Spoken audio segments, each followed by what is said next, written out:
It's kind of a funny thing about human nature. Like, if you spent 40 years putting a chunk of every single paycheck into a savings account, you wouldn't just... Right. You wouldn't just leave it there. Exactly. You'd use it. You would feel totally entitled to it when you retire. But when it comes to the safety net we all pay into, there's this completely different, almost contradictory mindset that takes over. Yeah, it really is a heartbreaking paradox. I mean, we see people who will contribute to a system for decades, paying taxes out of literally every check they ever earn, and then they actively avoid drawing from that exact same system when they need it most. And that paradox is basically page 1 of the material we're doing a deep dive into today. We're looking at a resource called The Guide for Low-Income Seniors. Specifically, we're focusing on a preparation checklist created by Tracy, who goes by the retired nurse next door. Right. And her whole mission is to help you, or, maybe a senior you love, navigate this crazy landscape of government benefits to secure long-term stability. But Tracy makes it really clear that before you even look at a single application, you have to address the psychological barrier. The emotional elephant in the room. Exactly. Like, why is it that the people most entitled to these benefits, seniors who have literally built their communities, are the most hesitant to claim them? There's this immense pride issue or this fear of being seen as relying on the system. That reluctance is so deeply ingrained, especially in a culture that, idolizes rugged individualism. Well, we're sure. Many seniors grew up with this mindset that equates using government programs with taking a handout. Or worse, a sign of personal failure. They think, I should be able to handle this myself. Yeah. But what Tracy does in the guide is reframe that entire narrative. Utilizing these resources isn't about taking charity. It is a profoundly responsible act. A responsible act. I want to dig into that for a second because I think a lot of people listening might have a parent who just flat out refuses to ask for help. How do we convince them it's the responsible choice? Well, by looking at the alternative.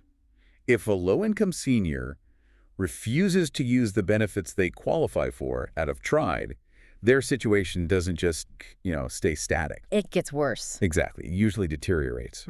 We see seniors start skipping meals to afford prescriptions, or cutting their pills in half, or turning off the heat in winter just to afford rent. Which is terrifying. It really is. And eventually, that deprivation leads to a medical or financial crisis.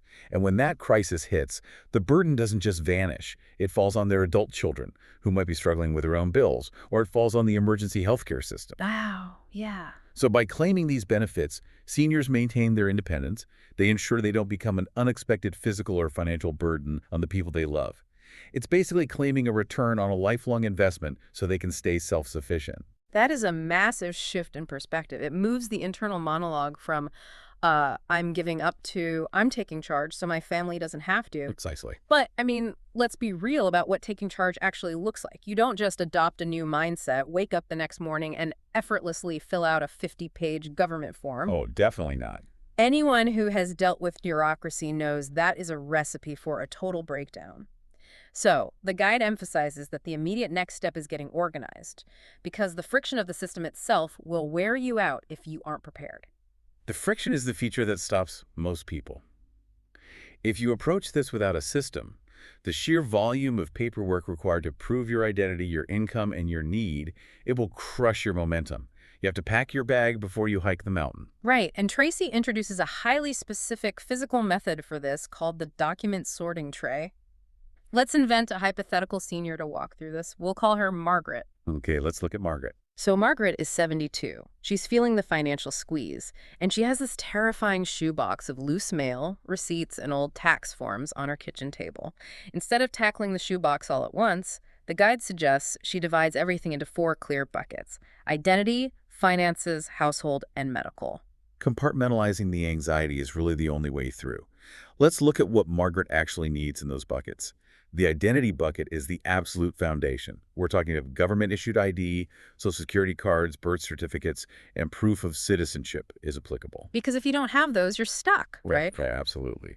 If you don't have those pristine and ready to copy, every application stops dead in its tracks. Then comes finances. And this isn't just printing out last month's bank statement. What else does she need? She needs proof of all income streams, award letters, any small pensions, tax returns, and the specific bank routing details she'll need for direct deposit. Okay, and the third bucket, household, is all about proving where she lives and what it costs to live there. So her lease agreement, her utility bills, grocery receipts.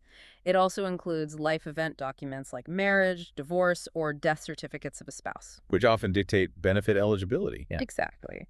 And finally, the medical bucket, which we'll see in a minute, is arguably the most powerful tool she has. This is her medical records, doctor's notes, and a meticulous record of every single out-of-pocket health expense. Every single one.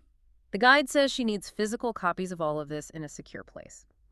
But here's where we hit a bit of a speed bump. The guide moves from physical documents to setting up a digital foundation, and it recommends two very different tools. Yes, and understanding the difference between these two digital steps is critical for avoiding unnecessary anxiety. Okay, so the first tool mentioned is the USA.gov Government Benefit Finder.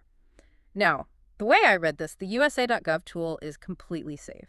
Like, dipping your toe in the pool, it asks questions about your situation to calculate what you might be eligible for, but it doesn't ask for your personal information. Right, no social security number required. It's super low stakes. But then the guide immediately insists that our hypothetical Margaret needs to go to SSA.gov, the Social Security Administration website, and create a permanent account right now. Yes, it does. I gotta push back on this. Let's say Margaret is 62, not 72, and she wants to wait a few years to maximize her Social Security payout. If she isn't claiming the money yet, why force her into the federal database today? Isn't that just begging for stress? I completely understand the hesitation, but creating that SSA.gov account immediately serves two strategic purposes that actually have nothing to do with drawing in a check today. First, it's a massive fraud prevention tactic. Fraud prevention? How so? Identity theft targeting seniors is incredibly rampant.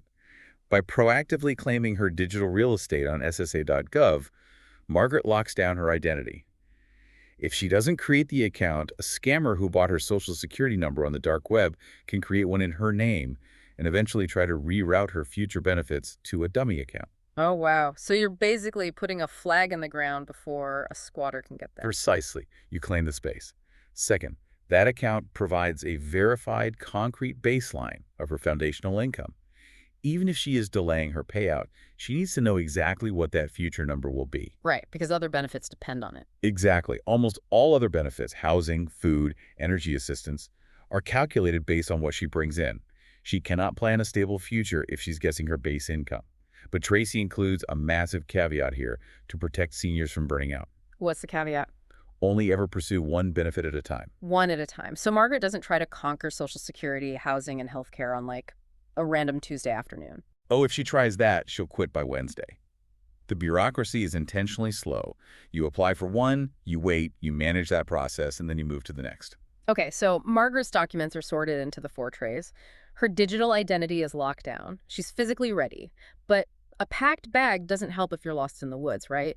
We have to map out where these applications actually go. Which is where the navigation compass comes in. Right. The guide organizes this into 3 tiers: federal, state, and local. Let's break those down. First, so the federal level is the broadest, and it's where the largest pools of funding exist.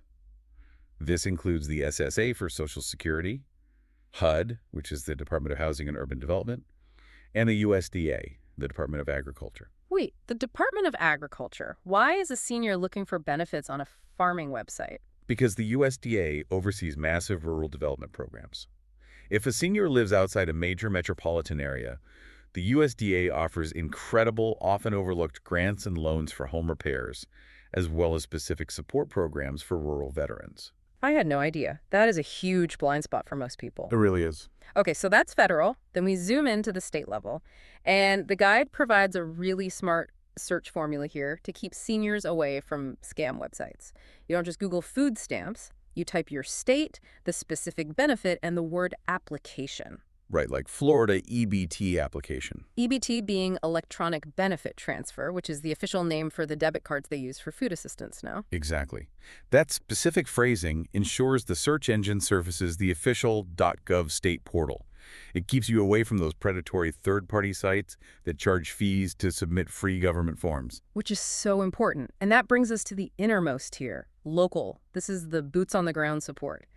And the absolute anchor here, according to the guide, is NCOA.org, the National Council on Aging. The NCOA is vital because it's a directory that connects you to your specific area agency on aging. These are local offices staffed by people whose entire job is to know the specific grants, food pantries, and transit options in your exact zip code. They're the ones who can actually sit at a desk with our hypothetical Margaret and look at her 4 buckets of documents. Exactly. So let's actually put Margaret in that seat and look at a specific program, because this is where the mechanics of the guide get brilliant. I want to talk about SNAP, the Supplemental Nutrition Assistance Program. Oh, this is a big one. Yeah, because there is this huge myth out there that applying for food assistance is a nightmare of invasive paperwork, and for a senior, it usually only results in a payout of maybe $20 a month. A lot of folks just assume the juice isn't worth the squeeze. It is one of the most damaging misconceptions out there, and it leaves literally millions of dollars of food assistance unclaimed every single year.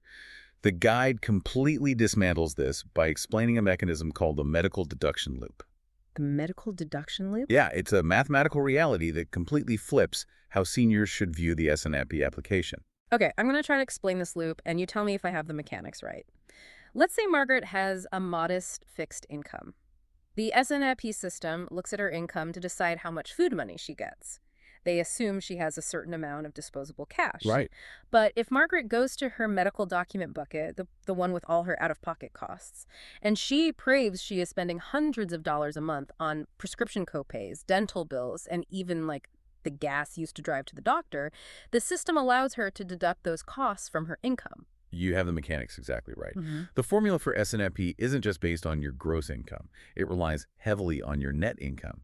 When a senior documents those medical expenses, the government essentially says, okay, Margaret doesn't actually have this money available to buy groceries. Because she's spending it on healthcare. Exactly. Okay. Because her calculated net income drops on paper, her food benefit amount automatically goes up. So the very medical bills that are causing her financial panic are the exact tools she can use to unlock a larger grocery budget. Yes, it is a mathematical loop. Higher documented medical expenses equal lower net income, which equals higher SNAP benefits.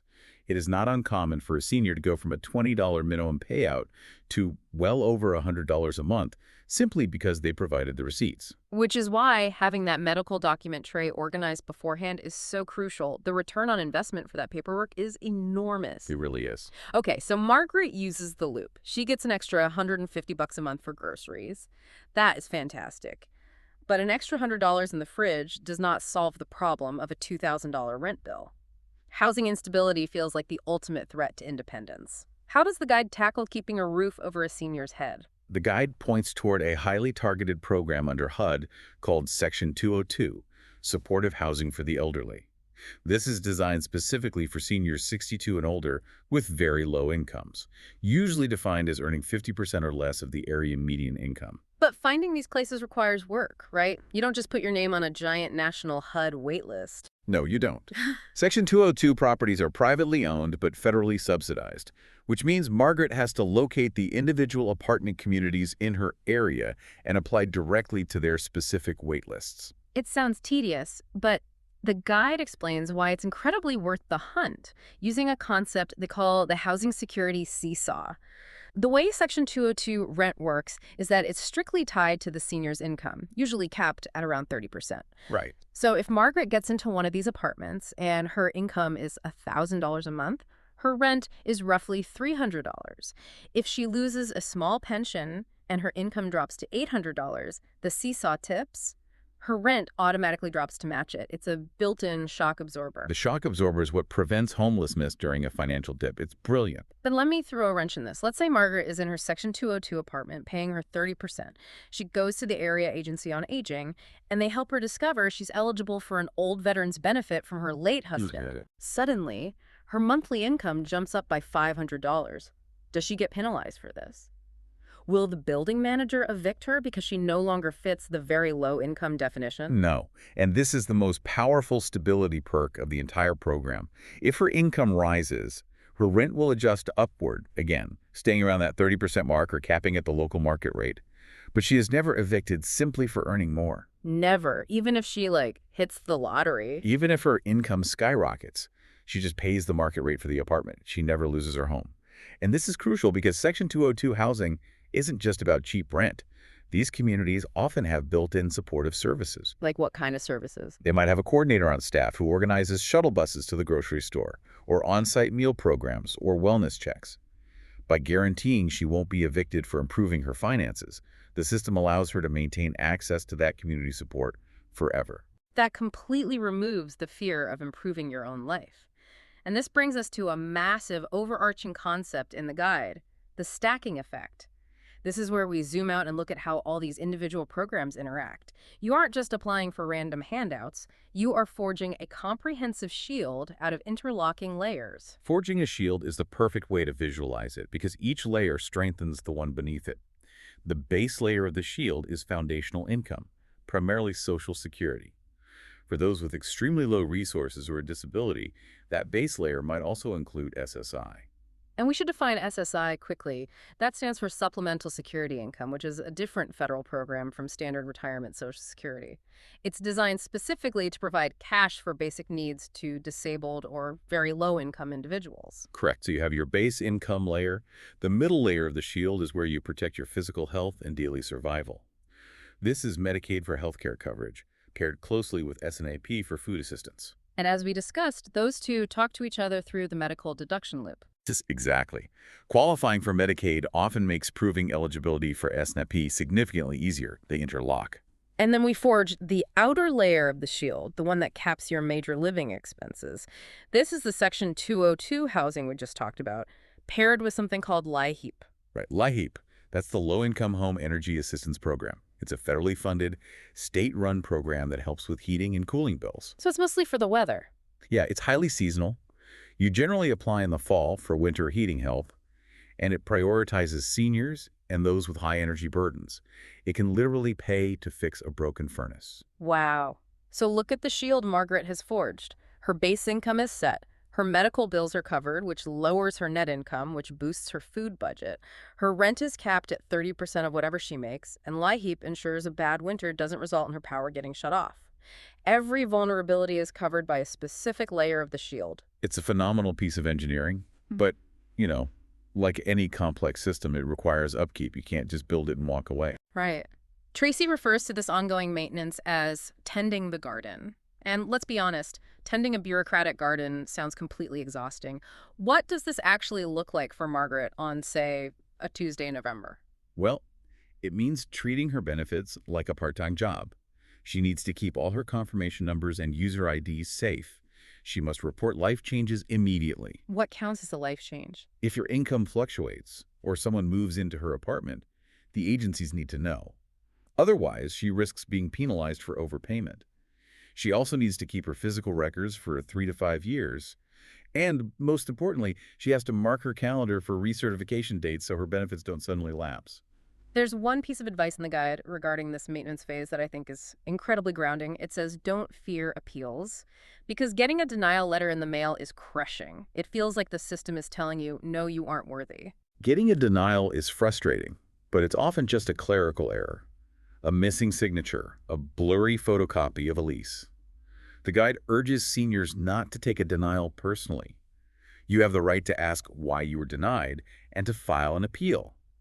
Navigating this landscape is a marathon. It requires persistence. Yeah, you really have to expect the friction. It isn't a failure on your part. It's just the reality of the machinery. Exactly. And that brings us full circle to where we started, that initial reluctance, that deep-seated pride that keeps seniors from asking for help in the first place. Right, the psychological barrier. When you look at the sheer architecture required to secure these programs, organizing the document trays, calculating the medical deduction loops, navigating the fragmented housing waitlist, and forging that multi-layered shield, you realize this is not a system for passive people looking for a handout. It requires intense, active, intelligent strategy. It really does. You have to be incredibly capable to put this together. Which makes me wonder if we need to completely redefine what self-reliance actually means in our later years. Oh, that's interesting. What do you mean? Well, we're conditioned to view asking for help or utilizing government programs as a loss of independence. But what if it's the exact opposite? What if the ultimate act of self-reliance isn't suffering in silence, but actually mastering and leveraging the very community resources you spent decades of your life helping to build and fund? Wow. Mastering the system you paid into is the ultimate independence. I love that. Something for you all to think about long after this deep dive is over. So gather those documents, take it one single benefit at a time, and start forging that shield. Thank you for joining us for this deep dive into the Guide for Low-Income Seniors. Until next time, take care of yourselves and don't be afraid to tend that garden.